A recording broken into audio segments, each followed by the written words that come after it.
made it. I did. How you doing? I'm good, thank you. Good.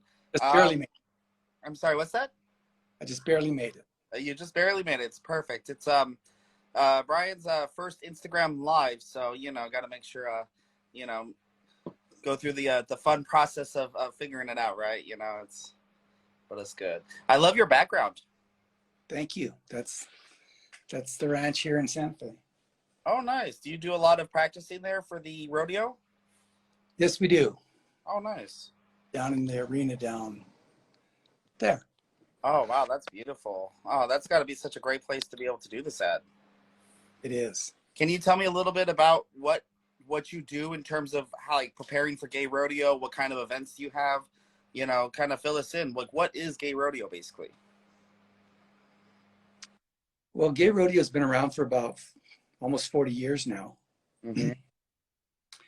And it's a place where LGBTQ plus people and allies can come and compete in the sport of rodeo without, fear of being, the butt of jokes or whatever. Yeah. So we have 13 different events that we do. We're all very animal friendly, our events. And so we do some traditional events, and then we'll also do some camp events that are designed to be entry-level events. Yeah. Awesome. What kind of camp events are there? Well, we have 3 camp events. We have 3 rough stock events. We have 3 horse speed events, and then we have 3 roping events. Oh, fun. Yeah, so the camp events are wild drag race, goat dressing, and steer decorating. Awesome. And they sound pretty easy, and they are, but they're also challenging in many ways, and take skill and teamwork and a lot of expertise to really do the events well. But you got to start. This gives people an opportunity to get into the arena, figure out what's going on, try and improve. Yeah. I will say, like, one of my first times ever even hearing about gay rodeo, and I'm sure you are familiar with this, it was an episode of King of the Hill that featured gay rodeo. Specifically, it was Dale's dad that was competing in it, right? And that was the first time, like, they did goat dressing. They featured goat dressing in the episode.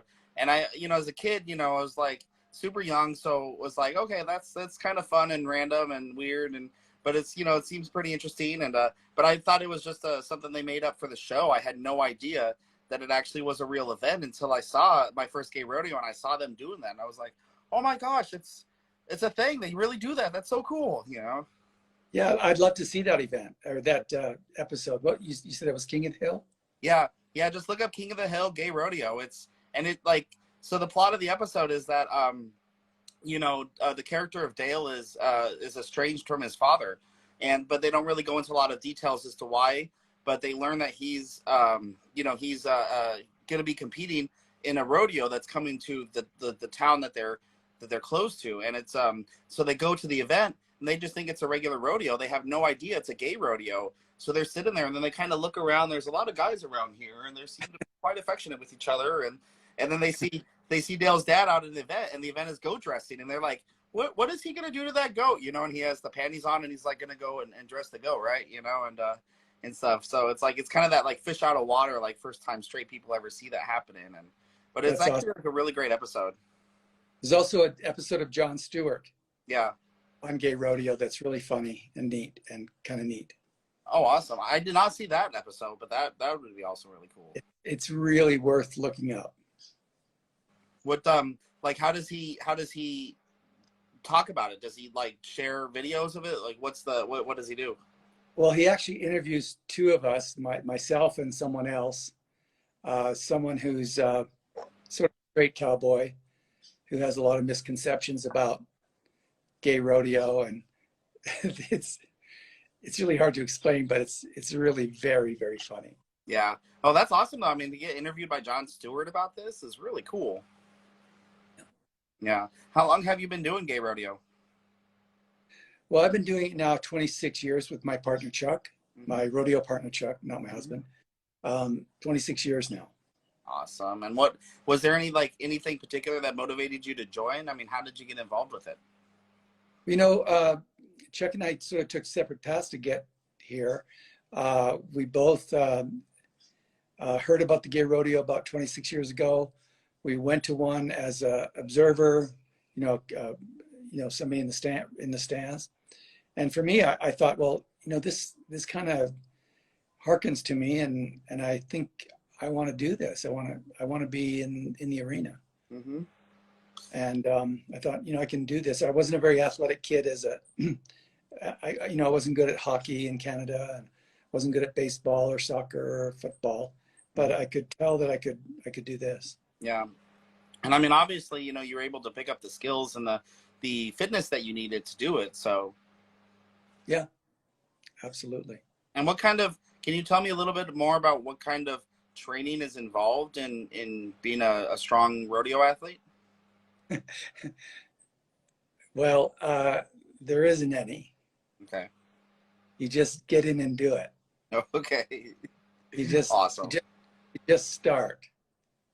We do have a rodeo school. Mm-hmm. So, for example,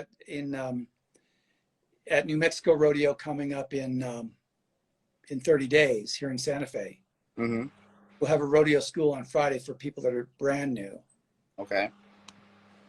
But most people just jump in. Yeah. And they start with the camp events, or they might start with shoot dogging or something like that. Mm-hmm. And, some come with their horse, and it's their first time to compete in a rodeo on the horse events too. Right. Now, is there any prerequisites, like you should probably learn how to ride a horse, kind of thing like that? No, you don't need to ride a horse to participate in gay rodeo. Oh, nice. We have calf roping on foot, which is a starter roping event, so you can stand in the chute and learn how to rope calf out of the chute. We've got the 3 camp events, got shoot dogging that doesn't require a horse. We've got steer riding and bull riding. Mm-hmm. So you don't have to have a horse to compete. Oh, that's good. Yeah. In fact, most don't. Yeah, I was gonna say. I mean, horse owning is not very common in the gay community, so it's something that's you gotta be able to adapt to, right? Yeah. Yeah, and that's so my experience. So right now I live in Germany, but I'm from Denver, Colorado, which is home of the Colorado Gay Rodeo Association. And you know the bar Charlie's? Oh yeah. There's the Phoenix one, there's Las Vegas, there's Denver, and I think there's Chicago still. I used to go to Charlie's in Denver all the time, and was a regular there for years and years and years. And they have the Mr. Charlie's program, right, where it's like the Mr. Charlie's, you wear the white full length sleeve shirts and the black cowboy hat and the black jeans, and it's all about raising money for charity and being involved with the Gay Rodeo Association. And I ended up becoming a Mr. Charlie's back in, I think, 2010, and was part of that for at least a couple years before I had to move on to other things. But I got to be a part, I never competed in rodeo, but to be part of that and be able to attend the rodeos and meet a lot of the athletes was really cool. Yeah, that's awesome. They just had their 35th rodeo or something like that. It was very, very nicely done. Mm-hmm. Yeah, and it's really great. One thing I love, and I've seen this all throughout, my experience with LGBT sports and working in the sports community like that is how much emphasis there is on, raising money for charity and trying to support the community and give back. I mean, the Gay Rodeo Association does it, and so many other sports and organizations do it. And I think that's really one of the most inspiring aspects of all this is just how much money you can raise and how you can utilize that to support our community. Yeah, well, in the gay rodeo, we do compete for, to raise money for charity. It's not a money-making event. Mm-hmm. The contestants do get a little return on their investment in a sort of reserve payout kind of thing. But right. Other than that, it's primarily for charity. Yeah. And does New Mexico Gay Rodeo Association is there any particular charities that they support? Yeah, we've supported Boys and Girls Club, Horse Rescue, um, women's health issues, gay men health issues, um, just a lot of different, over the years, a lot of different charities. Yeah. Now, I mean, I don't need a specific number, but rough estimate, how much money do you think you may have raised for all these charities? Well, this is our 30th year, and different years are different, we raise different amounts. I don't even know if I could put a number on it from a New Mexico Gay Rodeo Association point of view, but it's significant in the hundreds of thousands of dollars, I'm sure. Oh yeah, yeah. I would not be surprised if it was even higher. And it's so inspiring to see. I mean, it's so great that there's so many people that are so passionate about this, and yeah, you do it. I mean, like you said, I know that in the rodeos there's kind of the prize purse, right, where you compete for the events, and then the top athletes of the rodeo, they win a little bit and they get a little bit of that, but most of that, like you said, goes to those charities and goes to support those organizations, which is really important. Yeah. Did you, if you don't mind me asking, back in 2014, the Gay Games had held rodeo for the first time as one of their competitions. Were you there for that? We were. IGRA was well represented. We had one of our best rodeos, best attended rodeos at the Gay Games. Probably the highlight of my rodeo career. At the time, I was the president of the Rodeo Association and worked really hard to get that rodeo going with others like Judy Munson and Chuck and just people I can't even name, all of them off the top of my head. But the rodeo was really special. They really enjoyed having us there. It was a huge event. It was one of the most unique events in the Gay Games. In fact, there's now a statue in Cleveland, that sort of historical statue that represents the Gay Games, and IGRA is represented really well with a horse is included in the statue. So it's very special. I think it was probably the highlight of many competitors' careers in gay rodeo. Oh yeah, I mean, I competed at the Gay Games in Cleveland as well, and my sport is swimming, right? So I was there for swimming, and I also did triathlon. And that specific Gay Games was probably one of the best Gay Games I will ever experience. And it's really, I didn't even know that they actually put a statue up in the city to memorialize the whole event. And it's really awesome that they actually made sure to represent rodeo in that as well, because, I've been to, cities that have hosted the Gay Games. Some have been there for the Gay Games, and many cities I've been there after the Gay Games. And so far, I mean, none of those cities, if you walk through those cities, nobody knows that the Gay Games ever took place, right? And it's just a distant memory that maybe a few people have. But so it's really, I'm not surprised at all that Cleveland, though, has a statue to say, hey, this was a major event for our city and we want to recognize it. Because, and I know, for something like rodeo, which, is not exactly an easy sport to have at the Gay Games, especially the more international ones. But to be able to be represented like that is really cool. And I bet you, like you said, it was an amazing event for so many athletes there that competed in it.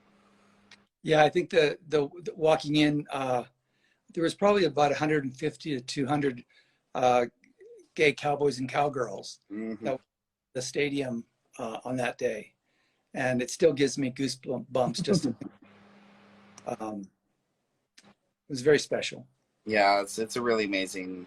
And the Charlies were there too. They let us in. Yeah. They held the flags. They had the flags for all the countries and the cities that were marching in, and I thought that was so cool, because at the time I was like, if I wanted to, I could have, been one of them. But then I was like, well, I also want to march with my group, and so it's either this or that. Yeah.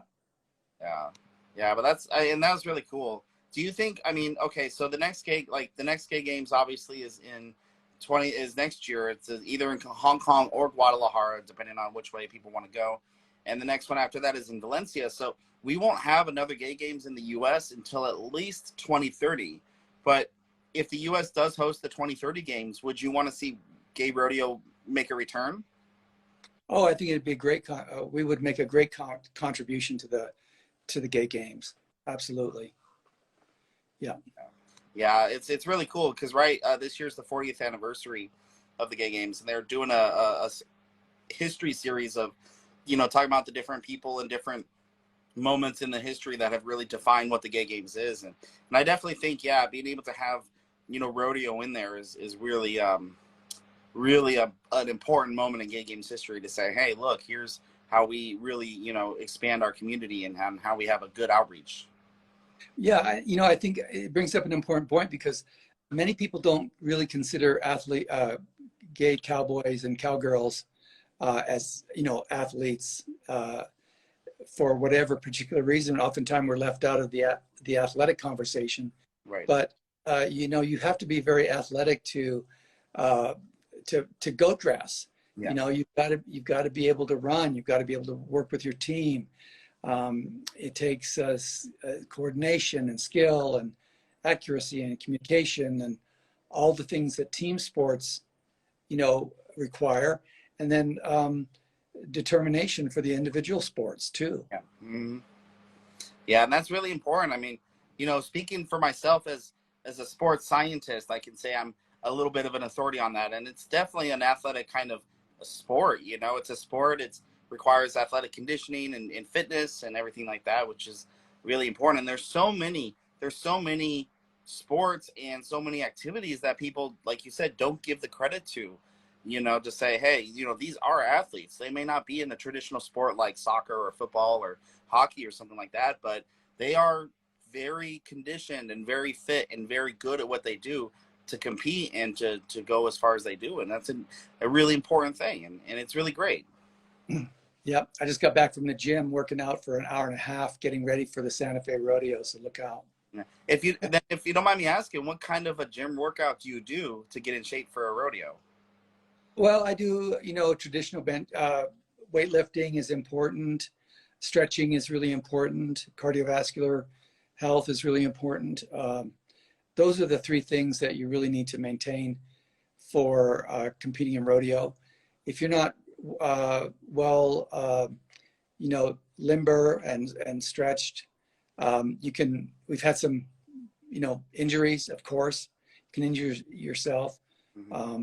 And we've had some serious injuries, obviously. Yeah. But you need to be in condition and limber. Yeah. Got to be limber. If there's anything gay guys like, it's a man who's limber. Yeah. That's right. You got to be limber. Awesome. And so you mentioned that you're training for a specific rodeo. Can you tell us a little more about the events you're looking forward to?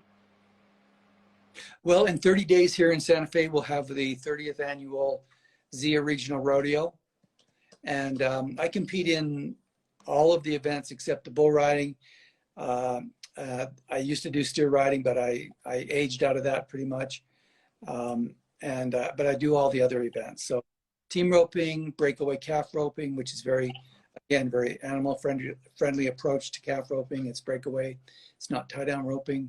We'll do all the camp events and the speed events, barrel racing, pole bending, flags, those kinds of things. Awesome. So sorry, go ahead. I love flag racing because my horse is really good at it, and I love to see him enjoy it. Oh yes, I bet you the horses have a lot of fun doing it too, which is really good. Yeah. And so as we kind of wrap things up here, is there anything more you would like to share with the audience and anything you want to tell us about? Well, I think if you've never experienced gay rodeo, it's you can find out more about gay rodeo on IGRA.com. You can find out more about the Zia Regional Rodeo on nmgra.org. Mm-hmm. But if you've never been to one, you really need to go to a rodeo and experience it. And if you've ever wanted to be a cowboy or a cowgirl, come to a rodeo school, or just come to the rodeo, sign up for an event, ask around, and you'll be in the arena with a number on your back. You'll be competing, and everybody will help you be a success. Wonderful. And I completely agree. My experiences with the gay rodeo have been nothing but welcoming and inclusive, and really trying to get me to join, even when I'm like, okay, well, maybe when I'm ready, But I love everybody to death that is part of the organization. So yeah, thanks for joining me. This has been wonderful. Thanks for helping me and get on my first Instagram interview. It's kind of I'm glad it scary. went well. Yeah. I wasn't quite sure I was going to make it, but But here you are, right, next step moving forward, right? yep. Thank you. Wonderful. Well, have a wonderful day. Enjoy that beautiful view. Will do. All right.